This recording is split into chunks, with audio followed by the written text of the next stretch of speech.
ভিয়েতনামে Ha Long বেতে ভয়াবহ বজ্রঝড়ের মধ্যে একটি পর্যটকবাহী নৌকা ডুবে গিয়ে ৩৪ জনের মৃত্যু হয়েছে। এখনও নিখোঁজ রয়েছেন আরও অনেকে। খবর গলফ নিউজের।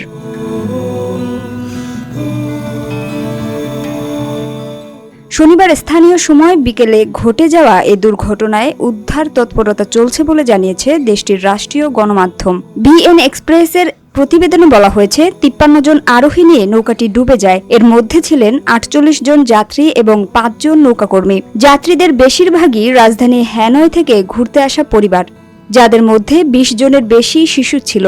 ভয়াবহ ঝড় ও শিলাবৃষ্টির সময় নৌকাটি উল্টে যায় বলে জানা গেছে।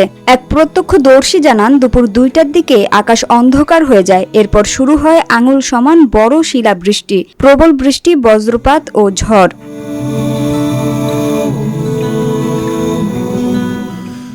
হালং বে অঞ্চলের সীমান্তরক্ষীরা জানায়, তারা ১১ জনকে জীবিত উদ্ধার করেছে এবং ৩৪ জনের মরদেহ উদ্ধার করা হয়েছে।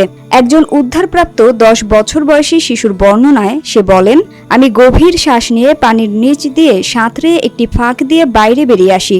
পরে সেনা সদস্যদের একটি নৌকা আমাকে টেনে তোলে।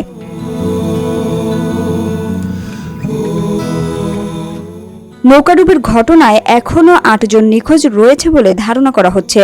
উদ্ধার অভিযান রাতেও চলবে বলে জানিয়েছে সংশ্লিষ্ট কর্মকর্তারা। দেশটির আবহাওয়ার পূর্বাভাস কেন্দ্রের পরিচালক মাই ভান খিয়েন জানিয়েছেন, সাম্প্রতিক বজ্রঝড়টি দক্ষিণ চীন সাগরে থাকা ট্রপিক্যাল স্টর্ম উইফারের সঙ্গে সম্পর্কিত নয়। গত ৩ দিন ধরে অঞ্চলটিতে তীব্র তাপপ্রবাহ চলছিল। কোথাও কোথাও তাপমাত্রা ৩৭ ডিগ্রি সেলসিয়াসে পৌঁছেছিল।